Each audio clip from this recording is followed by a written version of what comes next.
The days of frantically looking up matric marks in newspapers are over, and it's a decision that has been welcomed by many. The Department of Basic Education made the announcement this week, citing the Protection of Personal Information Act. Well, let's find out exactly what are some of the benefits that are likely to come out of this decision. We're joined by Professor Boitumelo Diale. She's the head of Department of Educational Psychology at the University of Johannesburg. Professor Diale, good evening to you, and thanks for your time. You know, for some learners, of course, it's a huge relief that these results are not going to be made public anymore. Others would have been working hard so that when their names show up, they are able to show that they've done the best that they could. I suppose, you know, depends on which spectrum you're coming from, but overall, it really is about the interests of the individual learners. Yeah. I think for me, this decision was really a move to the positive. It was an excellent move by the Basic Department of Education because of the various repercussions that we have seen over the years about the publications of matric results.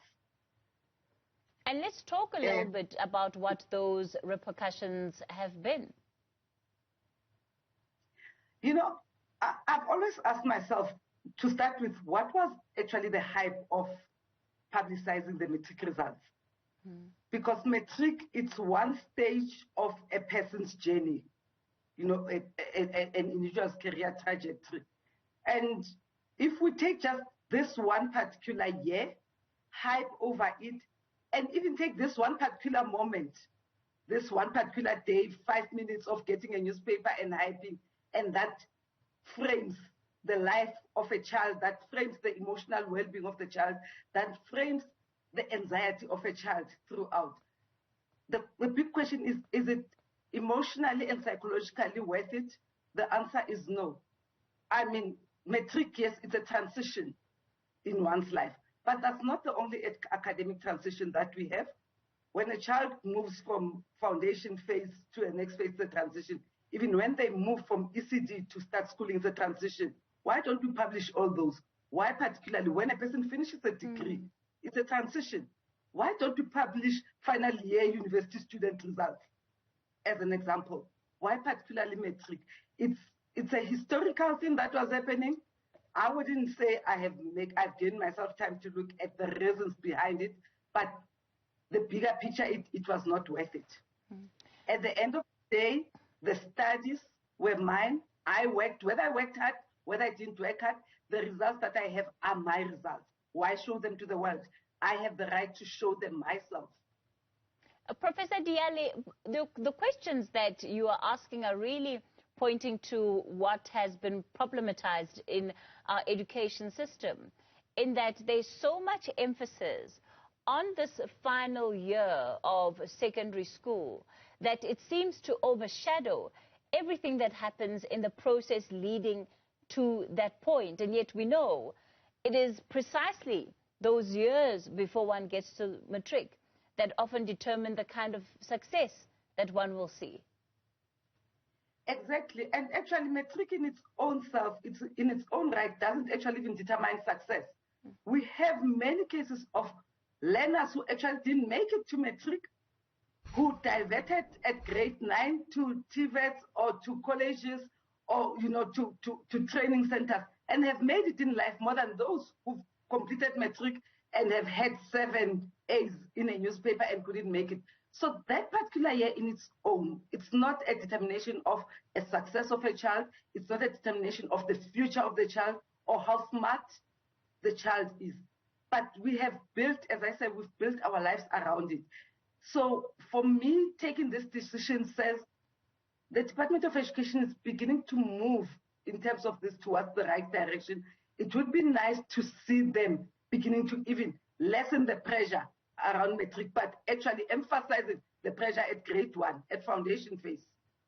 Let's talk about next week. There are going to be many expectant hearts and minds ahead of the release of those matric results. And you point out it really is, for many people, a moment that feels like this is it. It either makes me or breaks me.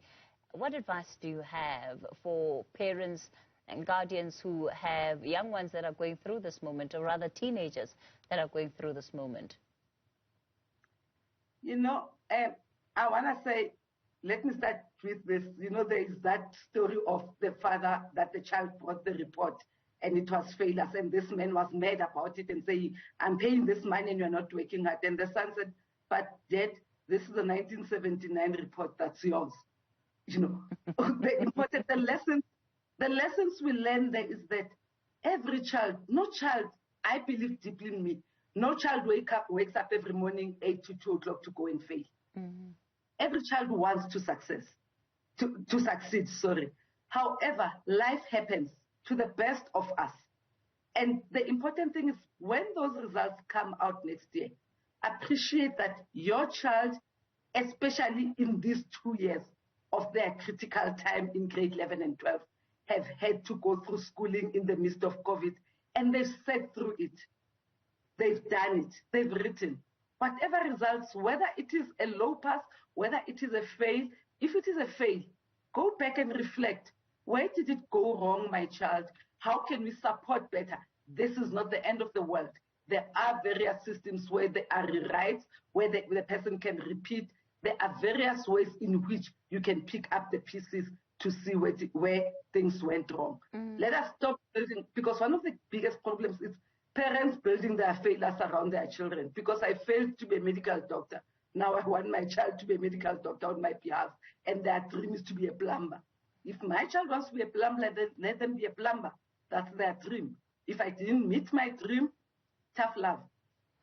You're highlighting something that's very important, because during this period, of course, parents have been going through all sorts of difficulties, and undoubtedly that will have an impact on this cohort of matric learners. For those who may well have gotten good marks but don't necessarily have the opportunity of furthering their studies, what would you say to them? I want to, actually, more than to children, more to parents.